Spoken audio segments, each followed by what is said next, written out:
me on Blue Sky. Now that we're done talking about some good news for Marvel Rivals, a little bit of good news, a little bit of not so good news, let's talk about some purely morally positive news. February of 2025 is freaking stacked. So for those of y'all who aren't familiar with the games and how gaming season work, usually post summer around Christmas time is when most major games drop, because it comes from a practice where way back in ye olden, like the 80s and 90s, most of the people who played games, and even now to some extent, are perceived to be kids and children, and a very kids and children consumerist friendly, capitalist friendly holiday / celebratory holiday, whatever the fuck the term, you know what I'm trying to say, Christmas, nigga. They drop games towards the end of the year so that parents have time to buy their game for their kids and whatnot for Christmas, when kids is off break, when people have a little bit of extra money and they're trying to get gifts for their kids, or they just try to get gifts for themselves. They have a little bit of extra money because like the holiday bonuses be busting and shit like that. So a lot of companies drop their game towards the end of the year. A new thing I'm seeing is a lot more game developers of AAA games are spreading their games throughout the year. I like to see this for the simple fact that it sucks to be a gamer and have to choose between 10 games that all look fire, and you can only afford 2 at a time. So you got to choose these 2 games, and all of these games are like full price games. So there's like 4 games, let's say, coming out at a time any given month, a major game dropping every week of the month. It's hard to choose as a gamer. So what I think more game development studios need to do is, which I'm starting to see little by little, more by more, I need to see, hey, Kraken Ocean 33, thank you for the W follow. Go ahead and throw it the V one time, and I'm gonna tell you like I tell everybody. If you here to chillin' vibe, thank you. But if you here to sell me art, fuck no, I don't want your art, bitch ass nigga. But yeah, Marvel Rivals is coming soon. We just wrapped up talking about it, but it's coming soon. I can't wait. But like I was saying, I would love to see more studios spread their games out through the year, and that's what we're starting to see little by little, more by more. Because it's like, yo, as a gamer, even if I was Mr. Richie McRicher and I had enough money to buy all these games and just throw them bitches on the shelf, when people buy your game, you also want them to actually play the fucking game so that you can get more money down the line from them. Because if you play a game from a certain studio and you enjoy it, what happens later on down the line when you see they're releasing another game, you go, oh, the last game they made was fun when I played it, I enjoyed it, had a good fun time with it, so now that they're releasing another game, I want to buy that game, and then the next game, and then the next game, and then the next game, and then the next game, and the next game, and da da da da, so on and so forth into infinity and beyond, right? When you spread your games out during the year and put your game in a time frame where it has less competition, that means it's more likely that people who are just playing AAA games that got commercials, they're more likely to buy your game, play your game, and if it's a good game, enjoy your game and want to play your next game and buy your next game, and then so on and so forth. And right here we have an article about some of the releases that's coming out in February, and I want to see what bangers are coming out in February, or if no bangers are coming out in February. I don't know, I haven't looked at this list prior to talking about it. Kingdom Come Deliverance. I genuinely don't think I've heard of this game, so we're gonna throw that in the search. We're gonna look that up. Civilization, you know I ain't playing that shit. Assassin's Creed Shadows. I personally am not gonna play Assassin's Creed Shadows, but I just hope that this game isn't ass, because I don't want to hear it from them dumbass go woke, go broke niggas. Avowed, I'm not gonna lie, I've seen plenty of gameplay and stuff from Avowed, but it just don't look like the type of game that would interest me personally, because it looks more like a hardcore Oblivion, Skyrim, Fallout style type of RPG, and that's just not for me. Lost Records Blooming Rage. I think this is the story-based shit that I saw at like an Xbox showcase. If it is, I have to see some trailers and see some actual gameplay. Like a Dragon, Pirate Yakuza, not gonna lie, I don't hate Yakuza games, they're just not for me. Monster Hunter Wilds, y'all see how much fun I didn't have with that damn demo. Are they mentioning any other games? No. All right, so these two that, oh yeah, no. Okay, so it was a different game I was thinking of. This game, not gonna lie, I need to see some gameplay of it. But this game, from like aesthetic. Seriously. Oh yeah, this was the shit I was saying was a story-based game. Oh, you get to design your own character and this shit. Yeah, this is shit that had the music mechanics and has something to do with a mixtape and takes place in like the 90s or whatever. Yeah, 95 right there. Yeah, okay. I just had to jog my memory. Yeah, that looks like a banger. So hold on, Control-Shift-T. Let me see how many AAA bangers we got coming out in that month. Seriously, everyone. Control-Shift-T. So, thanks for going on. So close out. Yeah, that shit I'm definitely playing that. So we have. Oh wait, I gotta look at Kingdom Come first. What this shit looking like? Peggy 18. Nah, that fucking the way that beat laid in just now was smooth. And he never came out. New tab, don't care. What's the gameplay looking like?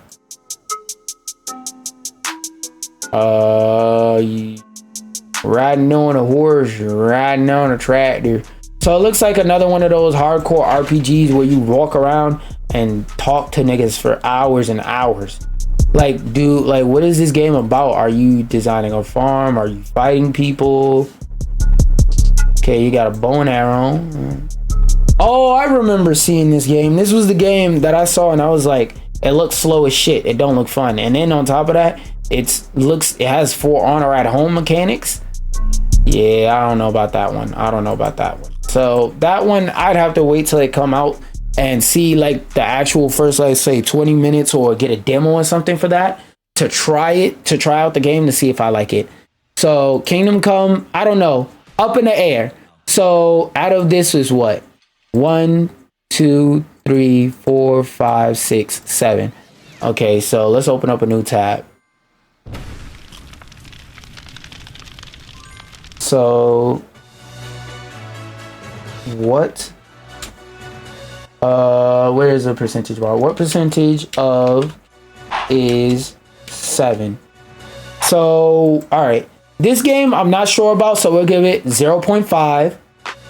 0. We still have 0.5. 0.5. Maybe there's some revolutionary thing they do that surprises me. This one is up in the air too. So 0.5. So that's 1.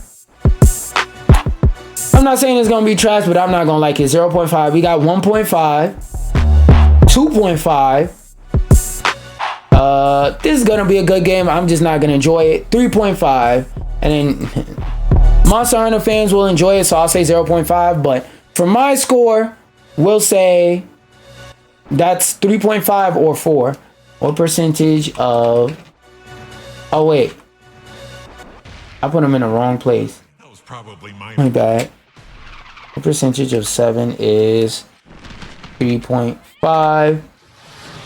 50%. They're shooting out a 50% average, basically. And then 4, that's what? Guys, you have to watch this. Bitch, give me the fucking number. 7 is 100. What percentage of 7 is 4? What the fuck? What percent of 7 is 4? 5. So a little over 50%. So they're batting at a 50% average, just about. I'd say that's a W in my book. That's a W in my book. But something that's not it, I don't even have to read the fucking title. I just know I saw Ubisoft, so I know this is gonna be about something that's not a W in my book. The Ubisoft CEO addresses some employee concerns about the future of this company. Now, for those of y'all who aren't aware, I'm not a Ubisoft hater. I'm not a Ubisoft hater. I will, at the end of the day, make my jokes and get my jokes off regardless. But one thing I will say is right now, Ubisoft is not in the good graces of gamers. All year, Ubisoft has dropped nothing but stinkers, flops, misses, and financial bankrupt games that are going to financially bankrupt them. Let's look at Ubisoft's 2024 lineup, just to give y'all some reminders, because I feel like since some of the stuff they dropped came out earlier in the year, people forgot how many fucking flops they dropped.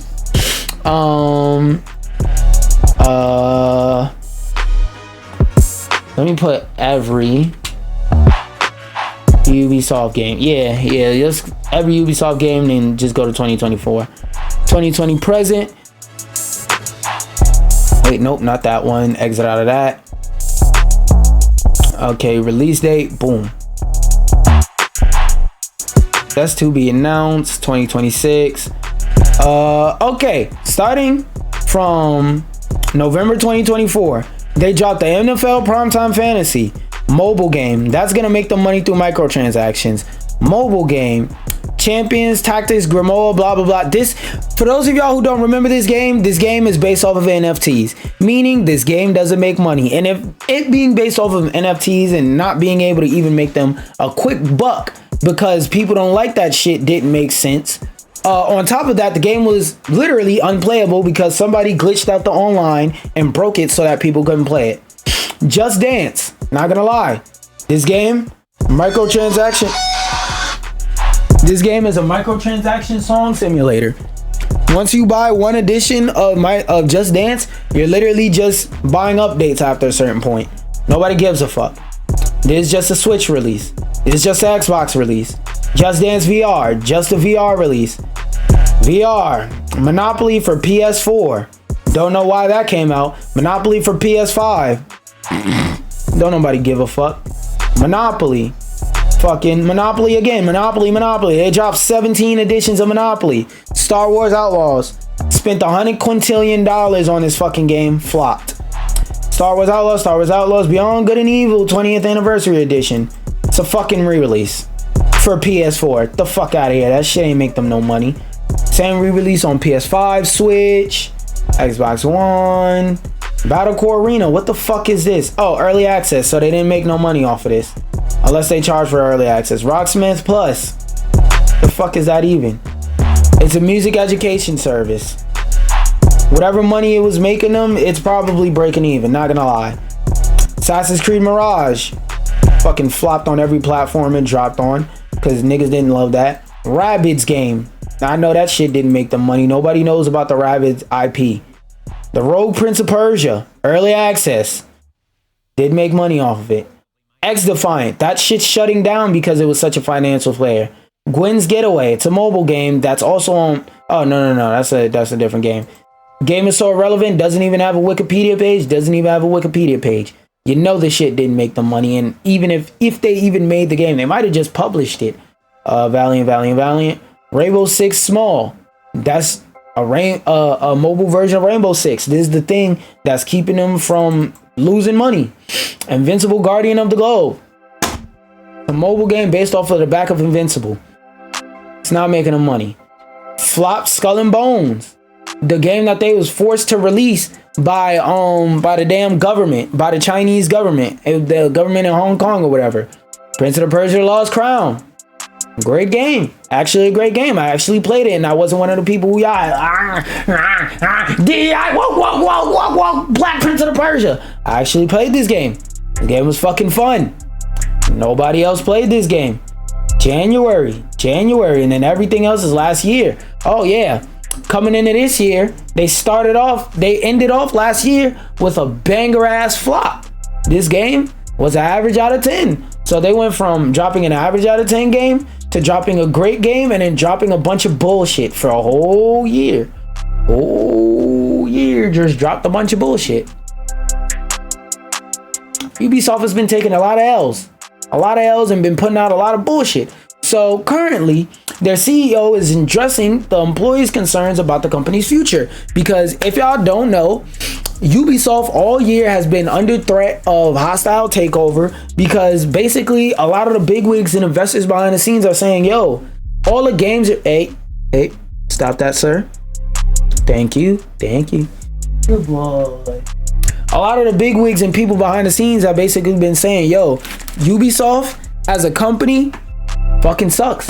We're losing more money than we're making. We're spending $100 quintillion on these fucking games, and we're making back 2 nickels and a dime that we could rub together to start a fire with all of these unsold copies of the game to warm ourselves at night because we can't pay the heating bill. That's how Ubisoft is living right now. And that's why, amid a string of recent big budget failures, which I just listed some of them, Many Ubisoft, because it goes back way further than that.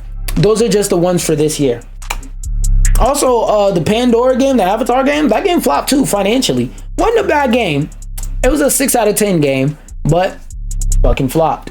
Amid a string of recent big budget failures, many Ubisoft employees expressed concerns about the company's future in its latest annual experience survey. Ubisoft CEO Mr. Gilmont, said he's doing everything he can to keep the group in control of its own destiny. Basically, the family that started Ubisoft, the Gilmont family, they're the ones that own Ubisoft right now. A lot of investors behind the scenes are looking at them like, yo, bro, y'all have been in control of this ship and this ship is sinking. We're telling you the way to stop it from sinking is to do X, Y, Z, and you're not listening to us. You're just holding your head high, pretending like you're blind and deaf to what everybody, including the motherfuckers who fund you, are saying. So they're trying to take over the company from him, as I said. But that's why he's saying that he's trying to keep control of the company, because there's a lot of people involved that's like, yo, as a business, leaving you in charge is looking like a bad decision because you've created a recently bad track record. So they want to take it from them because a lot of people see that Ubisoft as a company can make a lot of money, but they just don't think Gilmont is a person to do it. And I'm not going to lie, I'm not with ripping companies away from people, but if we're being real,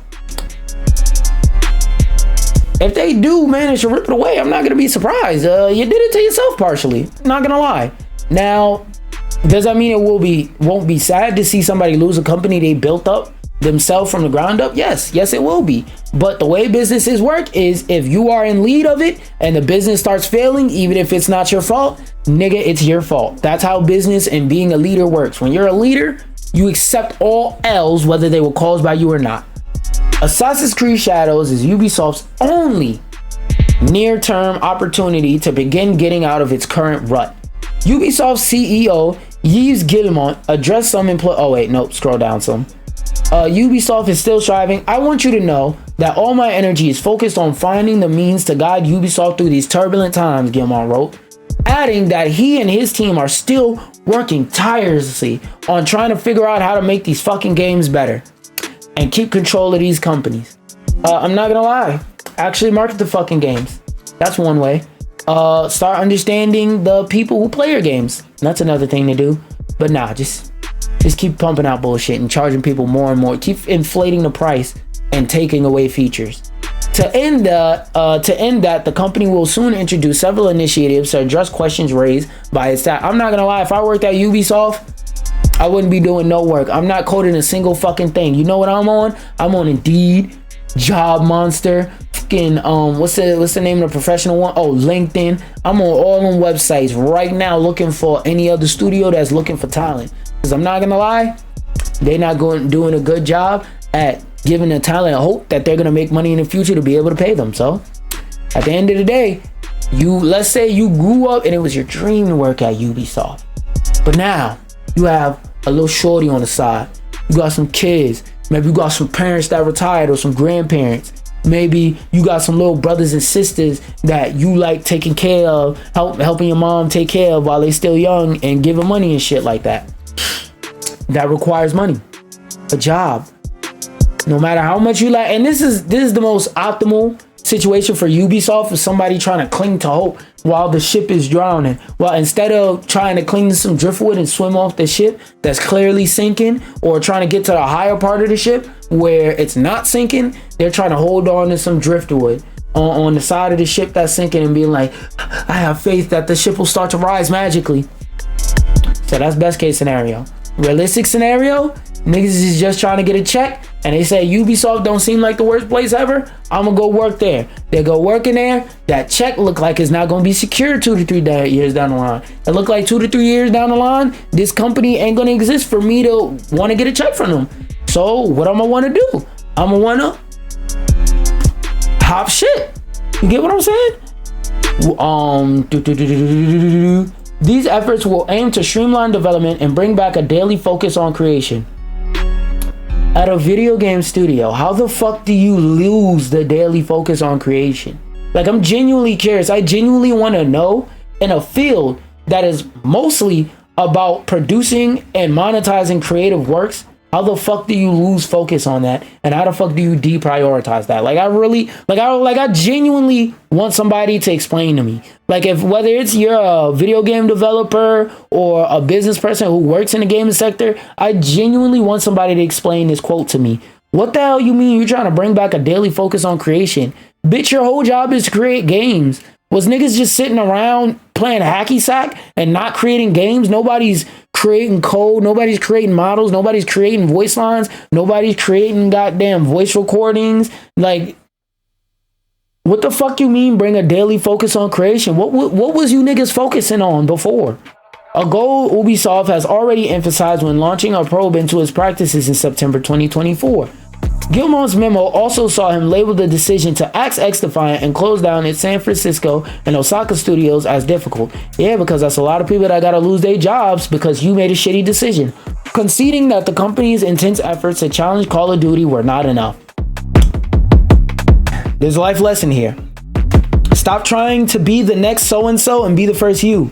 Instead of being the first Call of Duty, instead of Ubisoft saying, we think it would be good to make a first-person shooter game with the franchises we have that play in a boots on the ground style, we think we can achieve making a game that level, that at a high level of quality that players would enjoy.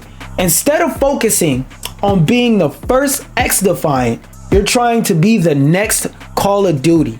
Whenever you try to be the next insert name here, it's not gonna work, gang. You have to be the first you. There is nobody who's ever going to be the next. I forgot about that game. Exactly. It's a reason why you forgot about it. It wasn't that bad, nigga. In my opinion, that shit was ass. Cause whenever I see a new game, I can tell if the game is gonna pass or fail by giving it the, if it's like, why don't I just test? Now, you may be sitting there going, what the fuck is that? If it's like something else, then why don't I just go play that something else? So let me give you an example with XDefiant. If XDefiant is like Call of Duty, why don't I just go play Call of Duty? You see, you see what I mean when I say if it's like, why don't I? Like, everybody who played XDefiant, are they still playing XDefiant? And the answer is no, because what's the first thing you said when you came in the chat? I forgot about that game.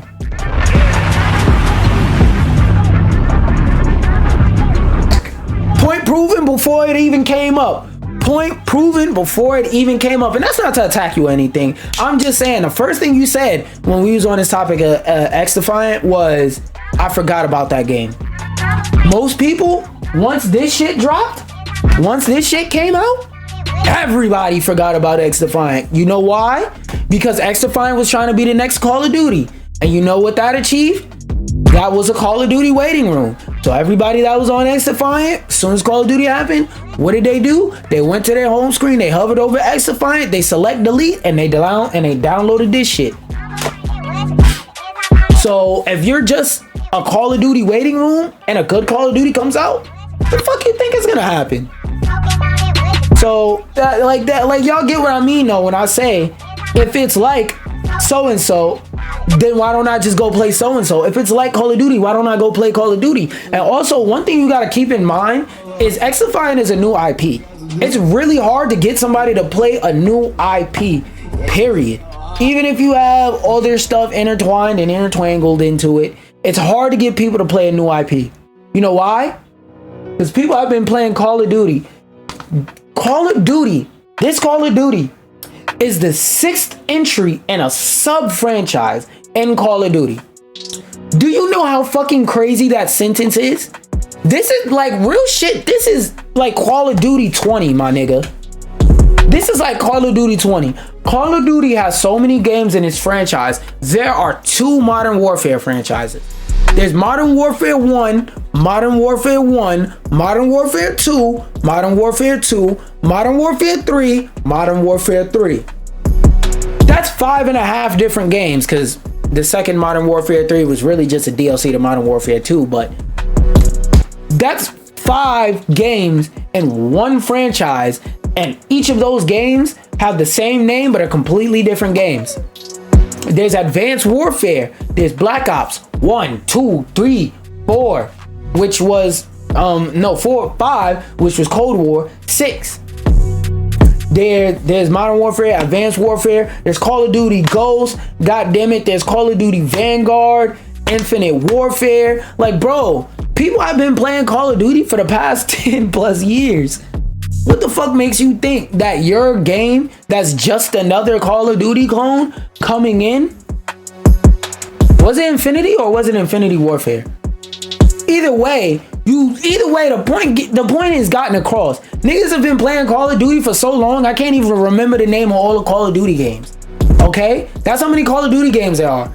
So you trying to be the next Call of Duty and getting people off of getting people out of a 10-year relationship, a 10-year codependent relationship with a game that has had many ups and downs, had many great high peaks and many low valleys. You're not doing that, gang.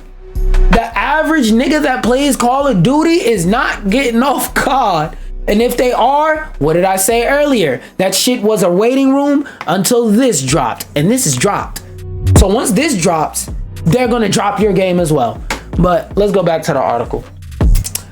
To challenge Call of Duty were not enough, and that's your fucking fault. You tried to challenge Call of Duty instead of just challenging gaming as a whole and do something like, let's say, the finals, where they added their own unique mechanics and they put their own unique ideas forth and created a good game that people genuinely wanted to play. Instead of doing that, y'all just said, let's make a Call of Duty clone and put fucking and put Rainbow Six Siege characters in it. Like, nigga, nobody was asking for that. Because another thing about business is, because even me as a content creator, I had to realize this the hard way. You can make something great that nobody wants. So let's say hypothetically X Defiant is a great game. Nobody wanted to play this shit, so it was never going to be profitable.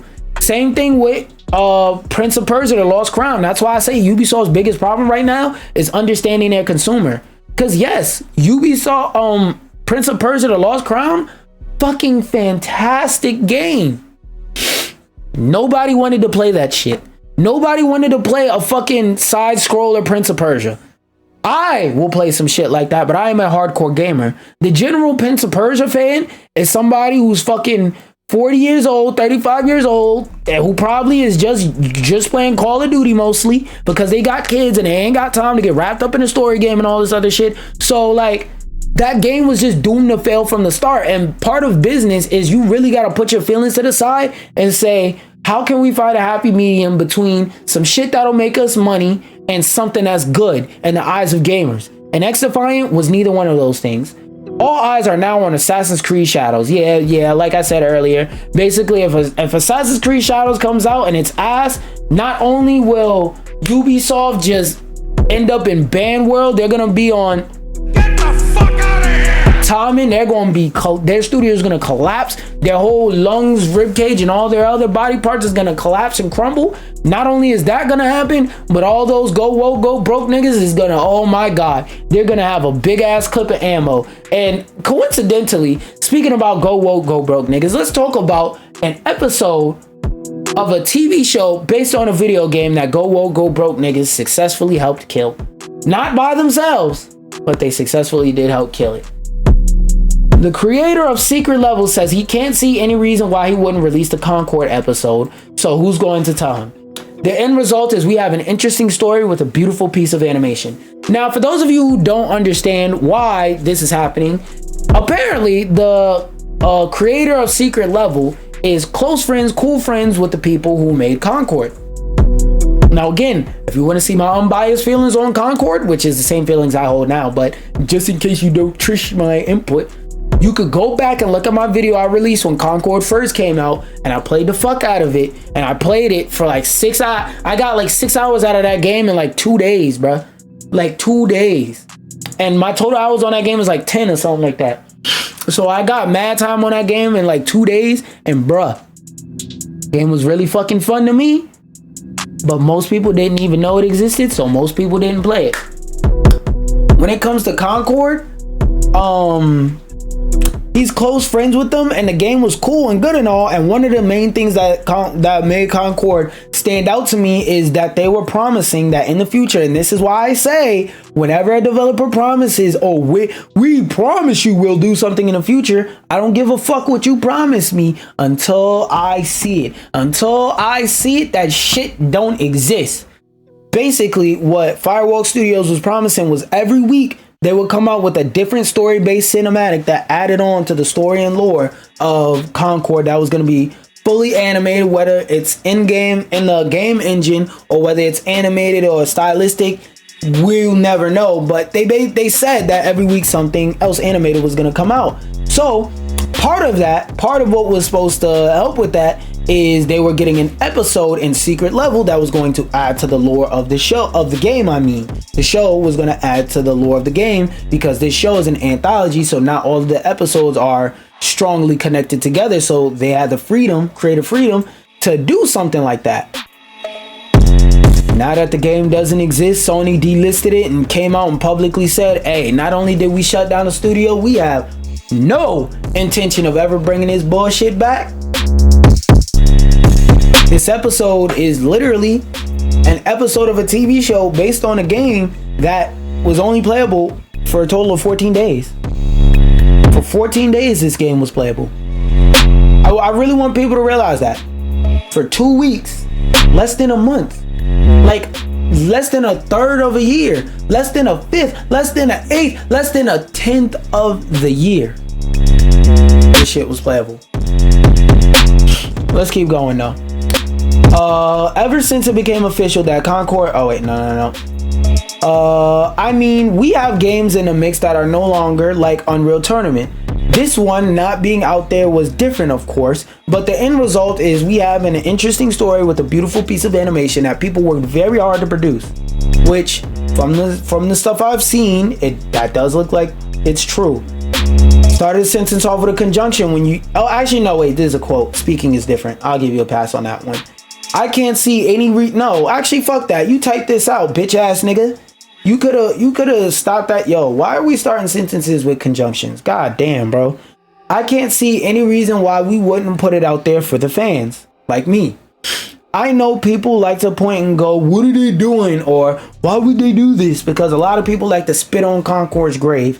Miller went on to note that they're quite simply proud of the episode and it looks cool, which, yes, it does look cool. Because a lot of people swear to God that a lot of people just out of nowhere became art critics of the highest degree. They became people who understand everything from fucking color theory to silhouettes, and all of a sudden Concord was a terrible ass game. I mean, terribly designed game, like art wise, when to me, you could look at my genuine reaction, my genuine review, and I went, yo, this game is pretty. And I like the designs in this game. There's a couple that I didn't like, but I was like, yo, most of the designs in this game look wonderful and diverse and different. And that's the type of shit I like to see in my games. But, you know, everybody's a fucking art critique and Concord looked bad. Your favorite YouTuber said Concord looked bad, so do you, dickhead. Anyway, and that he finds out finds it unfortunate that the game isn't around. Yo, I swear, stop fucking laughing. Popcorn reading never used to bust my ass like this, bro. It's dead ass. It's harder to read this than popcorn reading in class, because like in class, like I've always been way above my grade level, so I genuinely read faster and have read faster than most people at all of my grade levels. So I used to be like 2 pages ahead, and the teacher would have to make me go 2 pages back to popcorn read. So just to put it out there, popcorn reading never beat my ass. But let's keep going. The developers were nice people, yeah, and that's part of the reason why they died, sadly. Toxic positivity. And they were trying to do the best they could. It doesn't affect our desire to put this thing out into the world that we worked very hard on, and so did they, and a lot of artists. Yeah, because a lot of people think that just because the game is dead, the episode should be deleted from time. But it's like, yo, there's some people who did work for this secret level project that only have the work they did contained in this episode. So to not release this episode is like deleting and erasing all the work that they did. I'd be pretty fucking sad if out of all these episodes on this legendary show, I only worked on one and I didn't know the unfortunate fate that was to become of that one thing and disappears into the ether because the game failed. What the fuck that got to do with me? Release the episode, bitch ass nigga. Wilson also made the point that part of the series ethos was to include past, present, and future games. Though I do think in this particular case, Concord's past is still quite recent, true, and still quite upsetting overall. Still, at least an episode might give us a look into what the future could have been. Yeah, this is gonna be a sad ass episode to watch, because it's like, bro, this is supposed to be in addition to a whole bunch of other lore and shit that they gave us. But it's like, yo, we'll never see none of that lore and stuff that we were supposed to see, for the simple fact that game doesn't exist. Anyway, wait, now that I think about it, what the fuck is this? Yeah, this is supposed to go, okay, yeah, this shit didn't arrange my articles properly, because I remember this was supposed to go here. No, yep, there we go. That's supposed to go there, and boom. Power update makes controversial change that fans aren't happy about. So I played Concord recently. I mean, I truly genuinely wish I could say that statement aloud and not let it be a fuck up. But I played Power World recently, and matter of fact, let me boot it up for you and show you what the change. Well, I'll read about it, then I'll boot it up and show you what the change was for 2 seconds. Actually, no, fuck that, because I would have to reset my computer to do that. I don't feel like doing that. Basically, in the latest Power World update, you know how it used to be you could throw the PAL sphere out in front of you and the PAL would come out the PAL sphere and stuff like that? Yeah, now they made it to where no matter what, the PAL always summons beside you. Which sounds good in theory, but excuse me, in reality, with the way that Power World is glitchy, it's not a good thing, because if you're standing next to a cave that has walls behind you like this, now your PAL is stuck in the wall, and now you gotta run 6 feet, re-summon your PAL and throw them out again. God forbid you're standing next to a tree, same thing. So it's like, this shit feels wrong, but we know why they're changing it. Not gonna lie, I high-key want them to change it back. I really do. I really do. The latest Power World update has stirred controversy by changing how pals are summoned. Fans are upset about the change, speculating it may have been due to... It's not speculation, nigga. Despite backlash, some players are supporting Power World and awaiting future updates. So there isn't much to talk about in this article, but yeah, if you're gonna boot up Power World soon, the pals, they don't spawn wherever you throw the PAL sphere. They always spawn next to you no matter where you're aiming at. And if that doesn't make sense, go boot up Power World and see what I'm talking about, fuck nigga. Hey, over there.